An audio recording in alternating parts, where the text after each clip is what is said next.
আসসালামু আলাইকুম ওয়া রাহমাতুল্লাহি ওয়া বারাকাতুহু ওয়া মাগফিরাহ।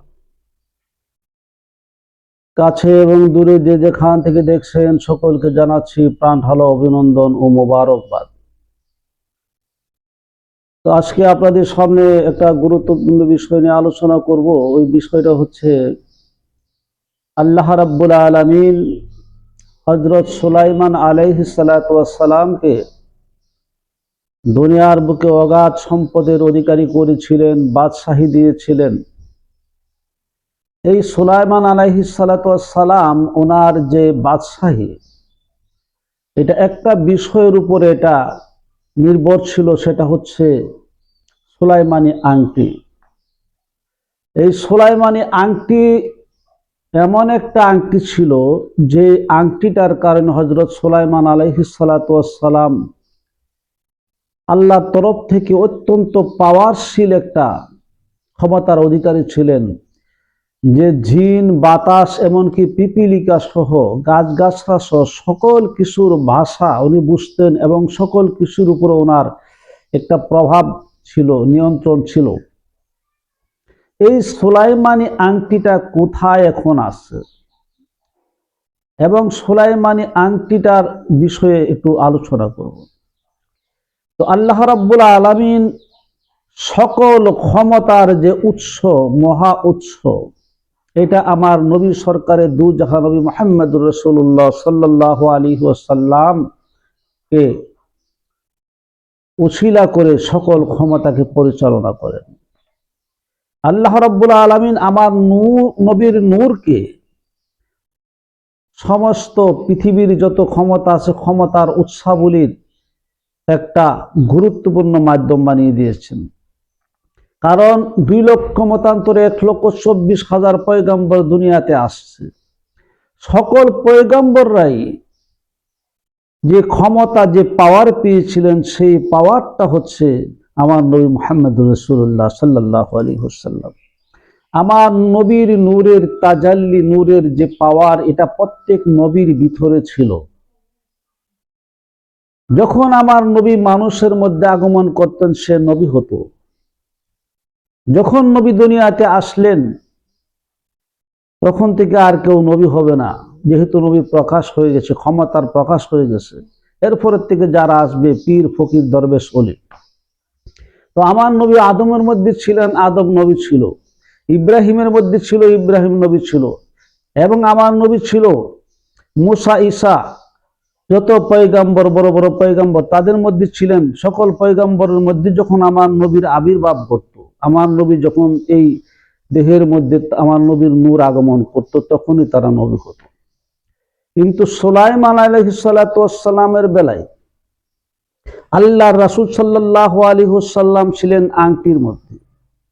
সুলাইমান নবীর যে আংটি ছিল, অনেক বিশারদরা মনে করে ওই নবীর আংটির মধ্যে আমার নবীর নাম খোদাই করা ছিল এবং এই আংটির মধ্যে ছিল আমার নবীর নূর মোবারক, যার কারণে এই আংটির ক্ষমতা বেড়ে গিয়েছিল। সুলাইমান আলাইহিস সালাতু ওয়াস সালাম এই আংটিকে ব্যবহার করে পৃথিবীতে ওনার ক্ষমতার প্রভাব বিস্তার করেছিলেন। তো সুলাইমান আলাইহিস সালাতু ওয়াস সালাম একদিন বাথরুমে গেলেন, যাওয়ার পরে ওনার এক দাসীর কাছে ওনার আংটিটা রেখে গিয়েছিলেন। ওই আংটিটা রেখে যাওয়ার পরে বাথরুম থেকে আসার আগে এক শয়তান সুলাইমানের রূপ ধারণ করে ওই আংটিটাকে নিয়ে নিলেন। বললেন, আমার আংটি দাও। দাসী মনে করলো সুলাইমানই বুঝি খুঁজছে, এই জন্য আংটিটা দিয়ে দিলেন। যে মাত্র আংটি দিয়ে দিলেন, এই জিন হয়ে গেল তখনকার সুলাইমানি যে রাজত্বের মালিক। সুলাইমান বাথরুম থেকে বের হওয়ার পরে দাসীর কাছে আংটি চাইলে দাসী বলে, তুমি সুলাইমান নও, আমি সুলাইমানের আংটি সুলাইমানকে দিয়ে দিস। এরপর শুরু হয়ে গেল সুলাইমানের ক্ষমতার যে পাওয়ার ক্ষমতা ছিল, এই ক্ষমতা জিনের হাতে চলে গেছে। আর বাস্তবিক যে সুলাইমান নবী, যিনি আসল সুলাইমান নবী, ওনার ক্ষমতা নিষ্ক্রিয় হয়ে গেছে। ওনার কোনো কথা কোনো কাজে আসছে না, মানুষ ওনাকে বিশ্বাস করছে না, দাসীও বিশ্বাস করছে না, রাজদত্তের যে কর্মচারীরা ছিল তারাও বিশ্বাস করছে না ওনাকে সুলাইমান বলে। শেষ পর্যন্ত ওনাকে বাড়ি থেকে বিতাড়িত করে দেওয়ার পর উনি রাস্তা রাস্তা ঘুরতে থাকলেন। আর সুলাইমানের রূপ ধারণ করা শয়তান রাজত্ব পরিচালনা করছেন, কিন্তু বেশি সময় পরিচালনা করতে পারে নাই, কারণ ওনার যে কাজকর্ম, শয়তান সুলাইমান যে শয়তানি যে রূপ ধারণ করছে সুলাইমানের, এই যে সুলাইমান, এই সুলাইমানের কার্যকর্মের মধ্যে ওনার যে রাষ্ট্রীয় যে কর্মচারীরা ছিল, উজির নাজির ছিল, তাদের মধ্যে একটু সন্দেহ সবার অবকাশ হইতে শুরু করলো। তারপর সকলে ওনার কর্মচারীদের মধ্যে যারা বুজুর্গ ছিল, বুজুর্গদের পরামর্শ ক্রমে এখানে তাওরাত কিতাব পড়া শুরু করে দিল। এই কিতাব যখন পড়তে শুরু করলো, এই কিতাবের তাসির শয়তানের উপরে পড়তে শুরু করলো। শয়তান আর টিকতে পারতেছে না, তখন শয়তান বাধ্য হয়ে এখান থেকে পান করার জন্য উদ্যুক্ত হলো। এই দিকে হযরত সুলাইমান আলাইহিস সালাতু ওয়াস সালাম রাস্তা রাস্তায় ঘুরতে ঘুরতে এক সাগরের পার গিয়ে দেখলেন সাগরের কিছু মানুষ মাছ শিকার করছে।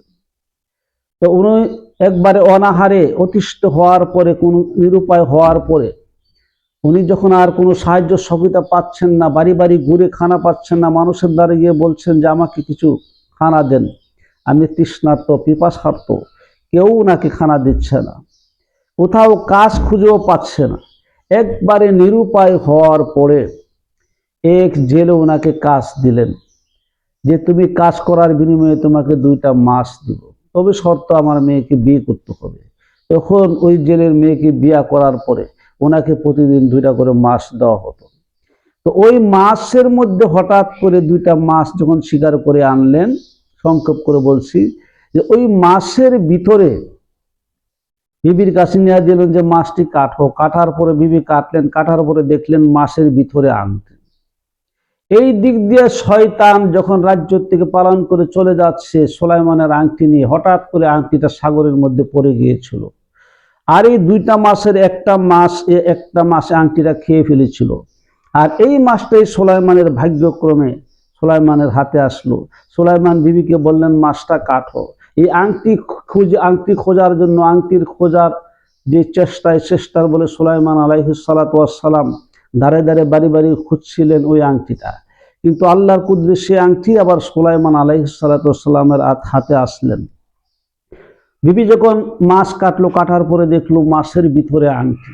ওই আংটি হযরত সুলাইমান আলাইহিস সালামকে ডাক দিলেন যে, বিবি বললেন স্বামী এসো দেখো তো মাছের ভিতরে কত সুন্দর আংটি। হযরত সুলাইমান আলাইহিস সালাতু ওয়াস সালাম এই আংটি দেখে খুশি হয়ে গেলেন যে এটা তো আমারই আংটি। হাতে পরা মাত্র ওনার সব রূপ সৌন্দর্য, চুল দাড়ি সবকিছু আগের মতো পরিবর্তন হতে শুরু করলো, ক্ষমতার আসতে শুরু করলো, এবং উনি যে বাদশাহ সুলাইমান ছিলেন সে বাদশাহ সুলাইমানে রূপান্তরিত হয়ে গেল। উনি আবার ওনার রাজ্যে ফিরে গেলেন এবং প্রজাদেরকে হুকুম করলেন, জিনদেরকে হুকুম করলেন এই শয়তানকে ধরে আনো। ওই শয়তানকে তারা অচিরে ধরে আনলো এবং পর্যাপ্ত শাস্তি দেওয়ার ব্যবস্থা করলো। একটা বোতলে ভরে, একটা সিন্দুকের মধ্যে ভরে ওনাকে সাগরের একেবারে মধ্যস্থলে রেখে আসলেন। এখনো শয়তান বন্দি অবস্থার মধ্যে আছে।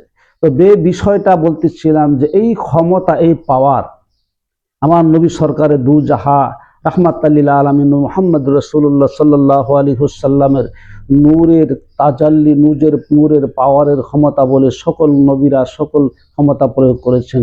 সুলাইমান নবীর আংটিতে সেই ক্ষমতা ছিল, সুলাইমান নবী ব্যবহার করেছেন। এখন সেই আংটি কোথায় আছে? এই আংটি খোঁজার জন্য ইসরাইল বর্তমানে যেটা মুসলমানদের উপরে অত্যাচার নির্যাতন করতেছে, ওই ইসরায়েলিরা গোপন মিশন পরিচালনা করতেছে এই আংটি খোঁজার জন্য। পৃথিবীতে কোন জায়গায় লুকিয়ে আছে সে আংটি, আজও কেউ সে আংটির খবর জানে না, কারণ আংটি কোথায় যা আছে। এই আংটির ক্ষমতা পাওয়ার এখনই কি আগের মতো অটুট আছে কিনা, এবং এটা কোন জায়গাতে সংরক্ষিত আছে না হারিয়ে গেছে, এটা নিয়ে তারা তল্লাশ করতেছে। বিভিন্ন ধর্মের মানুষ কিন্তু গোপনে এই আংটি খোঁজার জন্য চেষ্টা করতেছে, আদৌ কেউ খুঁজে পাচ্ছে না। তো আল্লাহ রাব্বুল আলামিনের যে কুদরত, যে কুদরতি সীমা, কুদরতের যে রহস্য, এটা মানুষ বোঝা বড় কঠিন। এই জন্য সবই সাদেক দরবেশ আল্লাহর ওলিরা যুগে যুগে আল্লাহর সাধনা তপস্যার মধ্যে নিজের জীবনকে অতিবাহিত করেছেন, একটাই মাত্র কারণ, তারা আল্লাহ রাব্বুল আলামিনের কুদরতের রহস্য জগতের কোনো কিছু যখন তারা অবলোকন করে বা দেখে আল্লাহর কুদরত সম্পর্কে জানার চেষ্টা করে, যতই জানার চেষ্টা করে ততই জানতে ভালো লাগে এবং আল্লাহর কুদরতি তপস্যা করে এবং গবেষণা করে তার আত্মার প্রশান্তি লাভ করে, আত্মার মধ্যে শান্তি অনুভব করে। এই জন্য তারা এই পথে চলছে এবং এই পথে চলার জন্য চেষ্টা করে। তাই আল্লাহর কুদরতের যে শক্তি, এই শক্তিমত্তা বুঝতে হলে একজন মানুষকে অবশ্যই সবি সাধকের দ্বারস্থ হতে হবে। আল্লাহ যেন সকলকে তৌফিক দান করো। আখির দাওয়ানা আলহামদুলিল্লাহি রাব্বিল আলামিন ওয়াসসালাতু ওয়াসসালামু আলা রাসূলিল কারীম।